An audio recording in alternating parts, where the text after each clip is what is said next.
School TV vous présente la Minute Educatech Expo by Wii U Group. Bonjour à toutes et à tous, merci d'être avec nous sur School TV pour parler d'un événement qui arrive très bientôt. C'est les 15, 16 et 17 novembre prochains à Paris, porte de Versailles. C'est le salon Educatech Expo, un salon dédié aux innovations dans le domaine de l'éducation, mais pas que, avec un accent mis notamment sur l'intelligence artificielle. On va évoquer tous ces sujets, parler de ce salon, vous le faire découvrir et j'espère vous donner envie d'y aller avec nos deux invités. D'abord vous, Guylaine de Chambine, bonjour. Bonjour.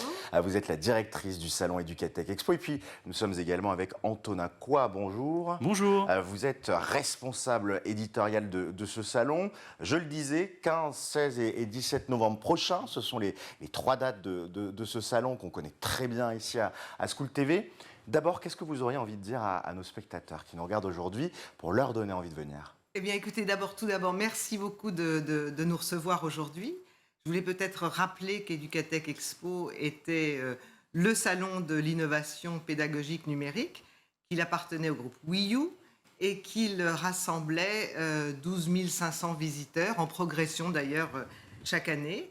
Donc des visiteurs qui sont des enseignants, du public et du privé, du primaire, du secondaire, collège, lycée et du supérieur. Des chefs d'établissement, des cadres de l'éducation nationale, des inspecteurs d'académie, des entreprises de la tech et de la EdTech et des collectivités, bien sûr, des collectivités territoriales, mairies, départements et régions, qui sont les acheteurs pour le primaire, le secondaire et aussi le collège et les lycées. Cette année, nous avons aussi beaucoup de représentants du supérieur qui seront présents, donc des responsables des numériques, des DSI, de grandes écoles et d'universités. Donc, ils sont là pour échanger. Et si vous voulez les rencontrer, c'est là qu'il faut être. Donc, pour rencontrer à peu près 300 exposants qui présentent leurs outils et leurs ressources pour l'éducation de demain. Il y aura à peu près une cinquantaine de start-up de la EdTech que vous pouvez rencontrer sur des espaces d'échange comme le Carrefour de l'innovation pédagogique, qui est plus dédié aux enseignants, le stand du ministère de l'Éducation nationale, l'espace territoire apprenant, qui est organisé par la Caisse des dépôts et qui accueille les collectivités, et puis la plateforme des académies d'Île-de-France, Créteil, Versailles et Paris, qui font des retours d'expérience de ce qui se passe dans leurs académies. Enfin, il y aura 80-90 conférences et ateliers. On abordera bien sûr, comme vous l'avez dit, l'intelligence artificielle, mais aussi l'écologie, la place de la femme dans les professions du numérique aujourd'hui, et puis l'inclusion, mais je laisse Antonin en parler plus avant. Et en tout cas, je donne rendez-vous à tous vos auditeurs sur le salon les 15, 16 et 17 novembre prochains, porte de Versailles, hall 7. Eh bien voilà, le rendez-vous est pris. Merci pour toutes ces informations. Justement, c'est l'une des particularités du salon Educatech Expo, l'accent qui est mis sur les conférences, sur l'éditorial. Je me tourne vers vous, Antonin Coix. La réputation du salon, c'est quand même d'avoir une programmation qui est riche. À quoi faut-il s'attendre cette année en termes de programmation ? Alors c'est vrai que ça fait une vingtaine d'années maintenant que le numérique éducatif concentre une grosse partie des espoirs et aussi peut-être des illusions d'un certain nombre d'acteurs. En fait, les choses sont plus complexes que ce qu'on dit souvent. On a voulu croire dans un premier temps que le numérique allait sauver l'école, et puis en se rendant compte que les difficultés perduraient, certains ont dit que le numérique ne pouvait rien. À Educatech Expo, on sait que les choses sont beaucoup plus complexes que ça, et qu'en réalité, si on veut aller au bout de ce que le numérique éducatif peut pour l'école, et il peut beaucoup, il faut se poser les bonnes questions. C'est pour ça que notre méthode, c'est d'aller travailler avec des acteurs de l'éducation pour identifier chaque année quelques grands sujets et les creuser à fond. Comme le disait Guylaine à l'instant, on en a identifié 3, plus l'intelligence artificielle comme thème central sur lequel je reviendrai si vous en êtes d'accord. 3 défis sociétaux majeurs qu'on a voulu un petit peu aller challenger, aller creuser. Premier défi, le défi écologique. impossible sans doute d'être sérieux aujourd'hui quand on agit pour le futur de l'école sans le prendre en compte, tant il est central dans toutes les questions qui nous sont posées. La question qui est posée est simple. L'augmentation des usages signifie aussi l'augmentation des impacts. Comment faire donc pour que transition numérique rime avec transition écologique? Ce sont les sujets qu'on pourra creuser dans nos conférences. Deuxième défi, le sujet de l'inclusion. L'école française, on le sait, c'est une des plus inégalitaires, une des plus élitistes. Quand on sort des quelques histoires de réussite individuelle qui existent, pour de vrai, on constate que massivement, l'école a du mal à faire réussir les élèves issus des milieux modestes et qu'elle peine à intégrer les élèves en situation de handicap. Sur ces domaines, on sait que la EdTech est en pointe. Et il y a beaucoup de cas d'usage qu'on pourra explorer pendant les conférences d'Educatech Expo.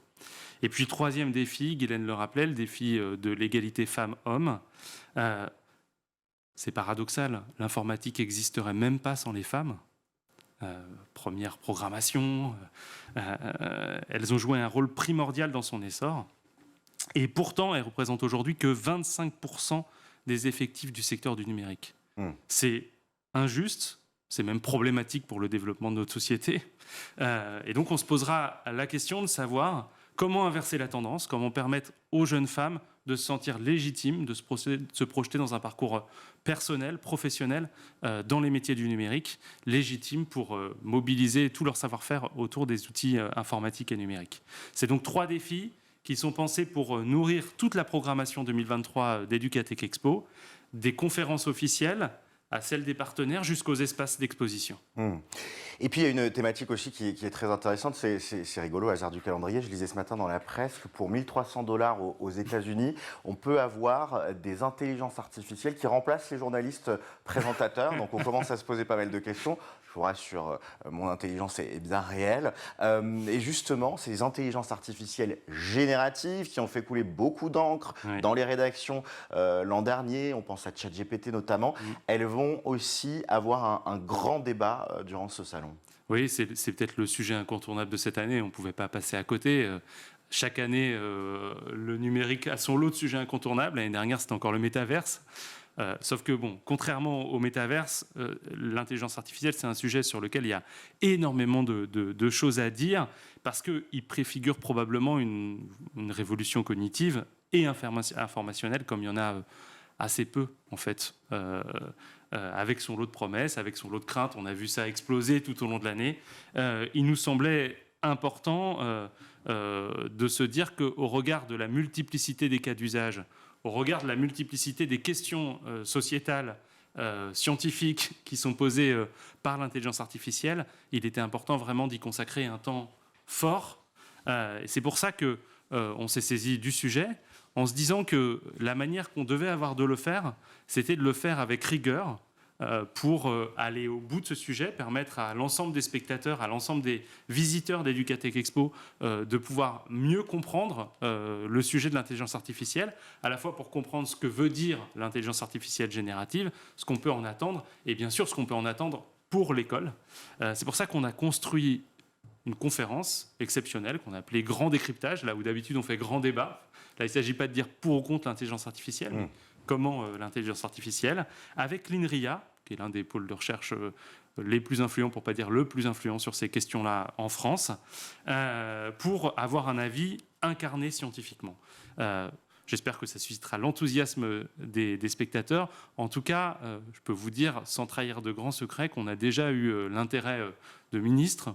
Donc bon, c'est un petit teasing. On verra pour en savoir plus sur place à Educatech Expo du 15 au 17 novembre. Eh bien voilà, à découvrir s'il y aura ou non ministre. Mais en tout cas, il y aura nos interlocuteurs, Guylaine de Chambine et Antoine Coix, qui seront présents donc porte de Versailles du 15 au 17 novembre pour le salon Educatech Expo. Merci à tous les deux d'être venus sur le plateau de School TV, de nous avoir fait cette présentation.